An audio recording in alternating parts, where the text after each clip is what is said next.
Assalamualaikum warahmatullahi wabarakatuh. Alhamdulillahi wa kafa wa salatu wassalamu ala nabiyihil mustafa wa ala alihi wa ashabihi ahli sidki wal wafa.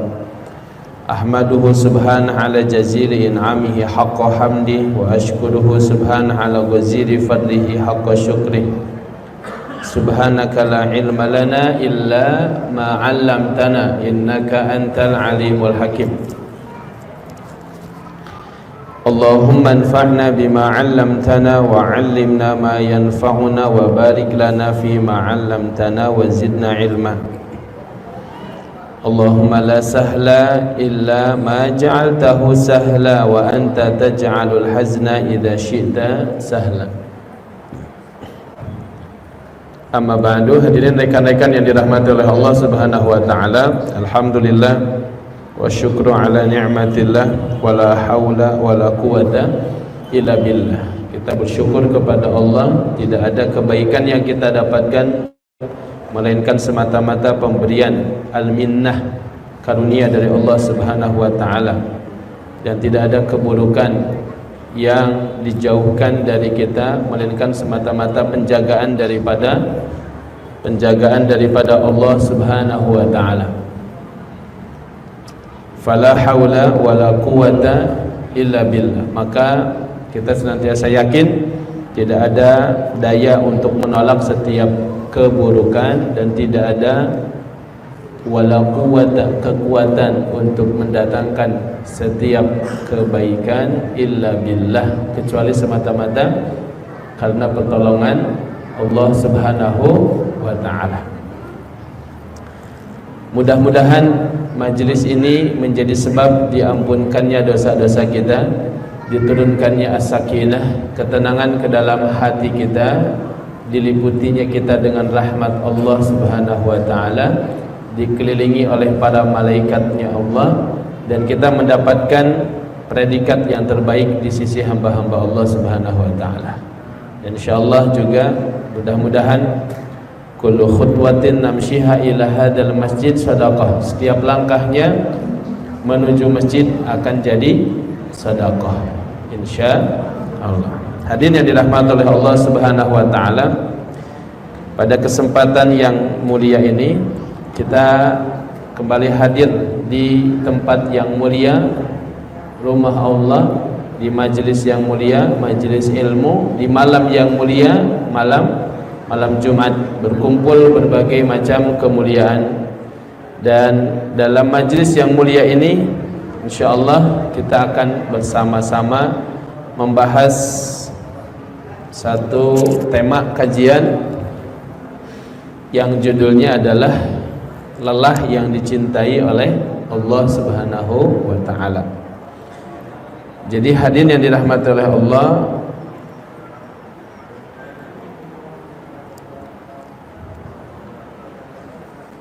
kita yang sedang kelelahan dengan apapun yang sedang kita lakukan, bagaimana caranya lelah itu menjadi perkara yang bermanfaat dan menjadi nikmat. Ini udah pada lelah apa belum ini? Udah ada lelah semua ya, Masya Allah. Nggak ada lelah kalau lillah katanya, Masya Allah. Tapi anggar lulus dan santaruang. Jadi rekan-rekan yang dirahmati oleh Allah, kita akan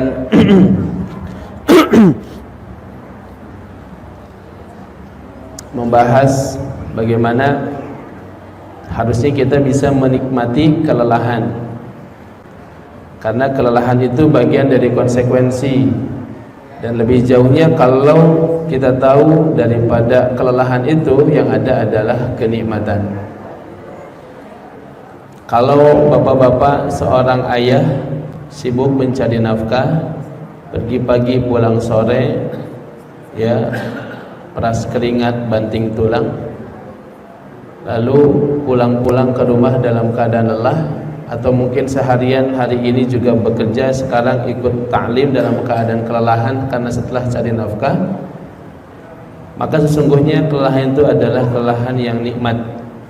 Karena di satu sisi banyak ayah yang masih belum punya pekerjaan, masih bingung cari kerjaan apa, bekerja di mana, lamar sana lamar sini belum juga dapat kerja di sana gagal, kerja di sini gagal. Diuji oleh Allah Subhanahu wa taala dengan kesulitan mendapatkan pekerjaan.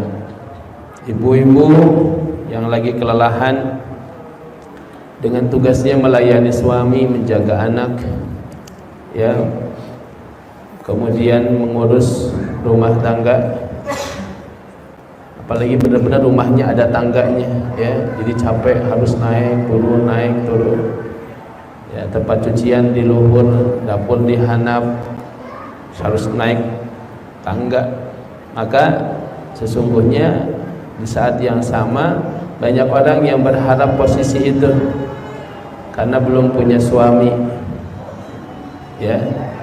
Juga ibu-ibu yang sudah berlelah letih, yang maukin anak, ya, ngasih makan anak, memberi asupan makan, mandiin anak, lelah, letih, capek.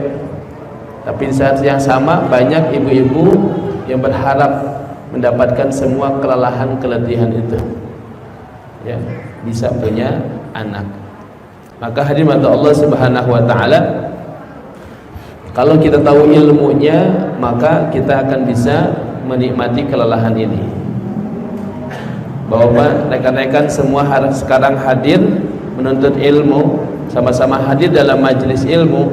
Nanti kalau tahu ilmunya makin semangat, makin lelah, makin menikmati kelelahan itu. Kalau bisa, seandainya ada obat anti lelah, dia akan minum obat itu. Karena lelah itu, lelah yang dia lakukan adalah lelah yang dicintai oleh Allah Subhanahu wa ta'ala. Kita mulai dengan sebuah hadis Nabi yang diriwayatkan oleh Imam Bukhari dan Muslim. Nabi sallallahu alaihi wasallam bersabda, "Ma yusibul muslima, ma yusibul muslima." Tidak ada yang menimpa seorang muslim. Ma yusibul muslima. Tidak ada satupun yang menimpa seorang muslim min nasabin, daripada sebuah kelelahan. Ma yusibul muslima min nasabin. Ibu, kalau sudah di majelis harap, ya, dia pakai adabnya. Ayo, kalau sudah ada di majelis, sekarang kita ikut taklim, ya, datang ke sini insyaallah untuk taklim insyaallah, ya. Maka kita coba rapatkan barisan, kita taklim dulu sekarang. Setelah beres taklim, mangga ngobrol, silahkan sampai subuh tenanawan, ya, insyaallah. Sepakat ya, ada adab-adab dalam menuntut ilmu. Hadirin Allah Subhanahu wa taala, Rasulullah mengatakan, "Ma yusibul muslima," tidaklah menimpa seorang muslim min nasabin, nasab. Nanti kita akan lihat perkataan ulama Al-Imam Al-Aini rahimahullah mengatakan nasab yakni ta'ab. Maksud daripada nasab adalah ta'ab, kelelahan. Tidaklah menimpa seorang muslim min nasabin, baik itu kelelahan, wala wasabin, wasab atau penyakit, kita tertimpa sakit, wala hammin atau kekhawatiran, ham, khawatir, gelisah kepada sesuatu yang akan datang, wala haznin atau huznin, juga kesedihan terhadap sesuatu yang sudah terjadi di masa lalu, huzn, wala adha, dan juga gangguan, wala ghammin hatta syaukati yushakuha, gangguan, kesusahan, bahkan duri yang melukainya, illa kafarallahu biha min khataya, kecuali baik duri yang melukainya, kesusahan, kesedihan terhadap sesuatu yang telah terjadi, kegalauan terhadap sesuatu yang akan terjadi, hingga kemudian sakit dan kelelahan, nasab, maka tidaklah itu menimpa saya dan Bapak Ibu semua rekan-rekan sesama muslim, kecuali kata Nabi sallallahu alaihi wasallam, kaffarallahu biha khataya, kaffarallahu biha min khataya. Luar biasa, Allah jadikan itu sebagai takfirud dzunub, sebagai penggugur daripada dosa. Jadi sesungguhnya dosa itu dihapuskan oleh Allah tidak selalu dengan taubat yang kita lakukan, tapi termasuk dengan kelelahan-kelelahan yang kita dapatkan. Nah, kita fokusnya dalam kelelahan, yaitu adalah nasab. Nah, hadirin Allah Subhanahu wa taala, bahkan sebuah pepatah mengatakan, wa mal ladzatu illa ba'da ta'ab. Tidak ada kenikmatan itu melainkan setelah kelelahan. Nikmatnya makan Pak setelah apa? Saum, ya kan? Seharian saum full, capek, terus lapar, akhirnya kemudian makanan apapun. Barusan juga ngambek asa singit jengkol biasanya, ya. Pokoknya segala keambe we, ya kan? Karena lagi lapar, lagi lelah-lelah, habis bekerja kita peras keringat, capek, nikmat, makanya ketika makan. Tidur pun demikian, bisa tidur di mana aja kalau sudah kerja. Atau misalnya kita habis main bola, futsal, capek, tidur bisa di mana saja. Wa mal ladzatu illa ba'da ta'ab. Tidak ada kelelahan, tidak ada kenikmatan kecuali setelah berlelah-lelah terlebih dahulu. Nah, lelah-lelah itu ada yang lelah-lelahnya lillah tadi, karena Allah, sehingga yang terjadi lelahnya hilang, nikmatnya tetap. Kebaikan itu apapun yang kita sudah lakukan di masa kita mulai hidup, lebih khususnya di masa kita mulai balik sampai sekarang, kelelahannya hilang. Capeknya sholat sudah hilang, capeknya saum sudah hilang, ya, pengorbanan untuk sedekah sudah hilang, yang sudah umroh pengorbanannya juga hilang, sudah selesai, capeknya, lelahnya sudah selesai. Wa yabqa thawabuha, tetapi pahalanya sudah menetap. Jadi kebaikan, amal saleh yang tinggal adalah kebaikannya atau pahalanya, adapun kelelahannya sudah tidak ada lagi. Sebaliknya maksiat, dhahabat ladzatuha wa baqiyat hasratuha. Adapun maksiat dan perbuatan dosa, nikmatnya sudah habis, selesai, tidak lagi dirasakan, tapi dampak daripada maksiat, daripada dosa tersebut akan selalu ada. Akan selalu ada, baik di dunia maupun di akhirat. Maka lelah seperti apa yang kita harus jalankan? Jangan sampai sebagian Allah katakan, laqad khalaqnal insana fi kabad. Ya, Allah ciptakan manusia dalam kelelahan, keletihan. Lelah dan letih dalam apa? Jangan sampai lelah letih kita menghabiskan umur kita untuk perkara-perkara yang akhirnya kita tinggalkan juga, tidak kita bawa sampai ke akhirat.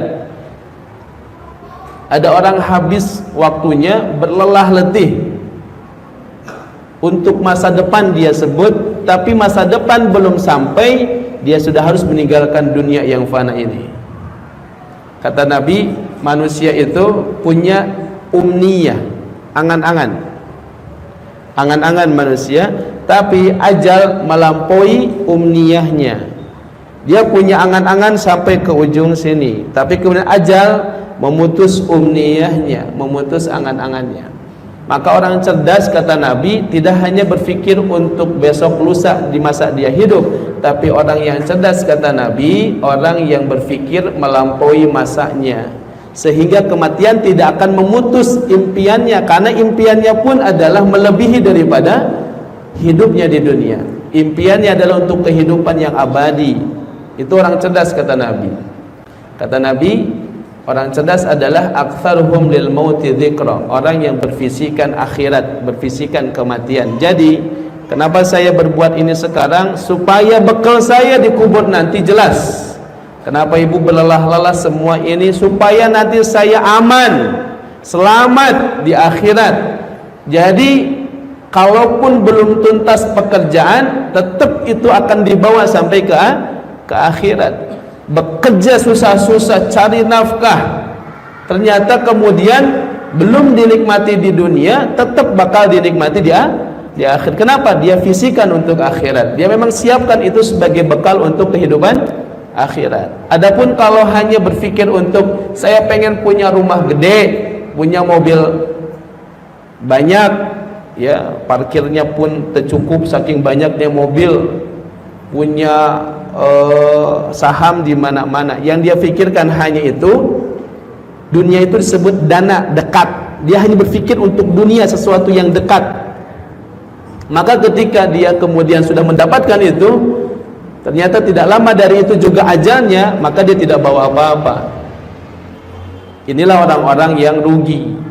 Maka kelelahan yang sesungguhnya adalah ketika kita habiskan semuanya, berfisikan akhirat untuk mendapatkan kebaikan nanti di kehidupan akhir. Kalau akhirat sudah jadi visinya, maka dunia pun dia pasti akan dapatkan. Tapi kalau sudah dunia cita-citanya, akhirat dia tidak akan dapatkan.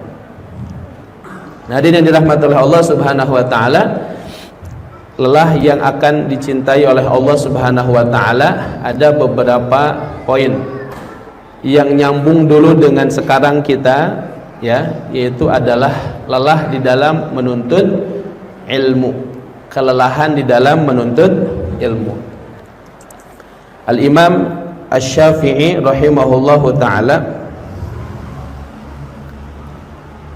di dalam diwan Imam Syafi'i, Imam Syafi'i itu seorang ulama yang juga pandai membuat syair-syair. Kalau kita buka syair-syairnya tentang menuntut ilmu, kita dapatkan motivasi yang sangat dahsyat daripada seorang Imam Syafi'i. Imam Syafi'i menganjurkan kita bercapek-capeklah, berlelah-lelahlah, berletih-letihlah dalam menuntut ilmu. Dan ini yang menjadi kebiasaan para ulama terdahulu. Mereka punya kebiasaan rihlah talabil ilmi. Rihlah itu apa? Melakukan perjalanan talabil ilmi, menuntut ilmu. Rihlatul talabil ilmi, bukan cuman antar RT, antar kota, tapi bahkan antar negeri. Rihlahnya para ulama begitu. Dan Imam Syafi'i di dalam syairnya mengatakan, man lam yadhuq dhullat ta'allumi sa'atan, siapa yang tidak pernah merasakan lelahnya belajar walaupun hanya sesaat, susahnya belajar walaupun hanya saatan sesaat, tajarru'a dhullal jahli tula hayati, maka dia akan terjerumus ke dalam hinanya kebodohan sepanjang hidupnya. Saya tuliskan ya, mumpung ada spidol gede nih. Waduh, Masya Allah.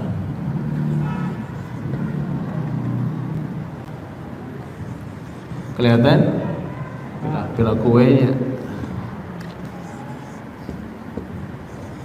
Ini motivasi buat para penuntut ilmu.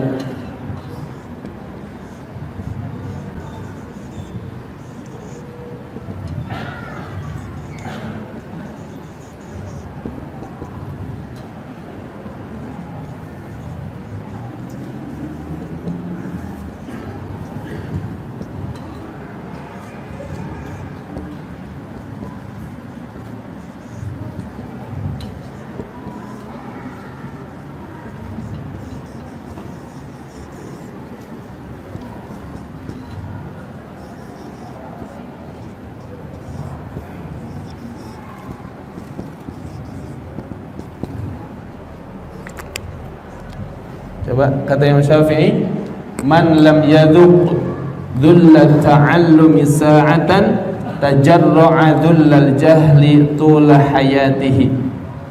Siapa orang yang tidak merasakan susahnya belajar. Belajar itu susah, Bu. Butuh konsentrasi, butuh fokus, butuh pengorbanan, butuh kelelahan. Zaman dulu belum ada lampu, mengandalkan waktu siang hari, di malam hari pakai cempor, Zaman now masih ada cempor, masih ada? Masih ada ya, tapi udah nggak ada yang pakai. Barang siapa yang belum merasakan susahnya belajar.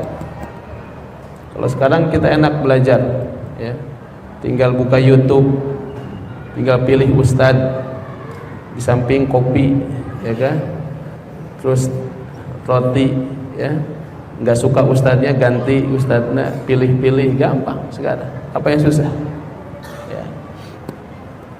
Nah jadi, tapi gara-gara itu pula kita kadang kurang menghargai ilmu, kurang menghargai ilmu, kurang menghargai ulama, karena merasa gampang sekarang mendapatkan ilmu, tapi akhirnya berkahnya ilmu tidak ada. Imam Malik, di majelisnya Imam Malik nggak ada cerita kayak kita ya. Jadi majelisnya adalah majelis yang khusyuk, majelis yang khidmat, majelis yang syahdu ya, majelis yang luar biasa. Makanya Imam Syafi'i kecil waktu belajar bermain-main tangan, ketahuan oleh Imam Malik, disangkanya bermain-main tangan gitu-gitu. Imam Syafi'i oleh Imam Malik kelihatan, padahal jauh. Habis beres ngaji, wahai Syafi'i, tadi ngapain kamu bermain-main dengan tanganmu? Kata Syafi'i, aku tidak sedang bermain-main Tuan Guru, aku tidak punya pulpen, tidak punya kertas, dan aku ingin menulis ilmu yang kau berikan, maka aku tulis lewat ludahku dulu, ditulis di tangan, yang kemudian dari situ insya Allah bakal nempel dalam kepalaku. Makanya dari tadi saya lihat ada yang main-main ini jika dukaker naon, dukaker ngitung duit ya, mirip bab gitu nama. Imam Syafi'i sampai begitu. Kalau kita kan sekarang zaman tinggal foto gampang ya kan, susah nulis Arab, foto gampang, habis dipoto dibiarin aja, udah duka diraha dibuka deui. Nah ya begitulah perbedaan zaman dulu dengan zaman sekarang. Jadi susahnya hari ini tinggal susah di dalam menghargai ilmu, menghormati ilmu, menghargai ulama. Kenapa? Karena saking mudahnya. Tapi disitulah letak masalahnya. Nah, kata Imam Syafi'i, siapa yang tidak mau merasakan susahnya menuntut ilmu walaupun hanya sesaat, maka siap-siap tajarru'a, dia akan tenggelam di dalam dullal jahli, hinanya jahal, jahalah, hinanya kebodohan sepanjang hidupnya. Jadi kalau orang tidak punya ilmu, la ilma indahu, kalau dia tidak memiliki ilmu, saghirun idza taffat alaihi al-mahafilu, meskipun dia tokoh, meskipun dia raja, tapi nggak ada ilmunya, orang pengen ketawa ngelihatnya juga. Walaupun dia seorang raja, seorang presiden sekalipun, tapi nggak ada ilmunya, saghirun, akan nampak kecil, tidak ada artinya. Idza taffat alaihil mahafilu, ketika kumpul-kumpul dalam sebuah rapat, dalam sebuah kumpulan, di situ orang-orang berilmu semua, dia tokoh, dia pemimpin, tapi nggak punya ilmu, jadi kecil, kata Imam Syafi'i. Makanya belajarlah, meskipun dalam belajar itu kita harus berlelah-lelah. Kenapa? Karena orang yang tidak belajar, tidak punya ilmu, manfaatahu ta'limu waqta syababihi, kalau orang tidak pernah belajar di waktu mudanya, fakabbir alaihi arba'an liwafatihi, maka berikan dia takbir, kata Imam Syafi'i, 4 kali tanda bahwa dia sudah wafat. Yang takbirnya 4 kali apa? Salat jenazah ya. Jadi kalau lihat teman diajak ngaji nggak mau terus, bro, berdiri di situ atau baring di situ, Allahu Akbar, 4 kali aja cukup. Tanda apa? Fakabbir alaihi arba'an liwafatihi. Kan memang ditutup oleh Imam Syafi'i dalam syairnya, hayatul fata wallahi bil ilmi wat tuqa. Hidupnya kita, kata Imam Syafi'i, demi Allah adalah dengan 2 hal, dengan ilmu dan ketakwaan. Idza lam yakuna, kalau tidak ada 2 hal itu, la'tibara lidatihi, kalau tidak punya ilmu juga tidak punya takwa, tidak ada artinya hidup kita. Mendingan dikasih takbir 4 kali saja. Ya, kalau kitanya yang nggak mau nuntut ilmu, takbir aja diri sendiri, ya, takbirin diri sendiri 4 kali. Nah, hadirin Allah Subhanahu wa taala, maka berlelah letihlah di dalam menuntut ilmu. Nah, termasuk punten menulis itu masih tetap beda dengan apa ya? Dengan ngetik di handphone beda tetap, atau nulis di laptop tetap beda. Nun wal qalami wa ma yasturun. Qalam itu punya berkah memang. Ya, jadi nulis di buku pasti beda rasanya dengan nulis di handphone. Tapi tong sampai buku hente, handphone hente gitu kan. Ingat hese, nah itu lah. Boro-boro barho bubar poho, can bubar geus poho deui duga naon deui namina teh. Ini Imam Syafi'i rahimahullah ta'ala memberikan kepada kita targhib untuk bersemangat di dalam menuntut ilmu. Bahkan dalam sebuah syairnya yang cukup panjang lagi, ya, jadi cukup ini mewakili semua keterangan tentang berlelah-lelah yang dicintai oleh Allah dalam masalah menuntut ilmu.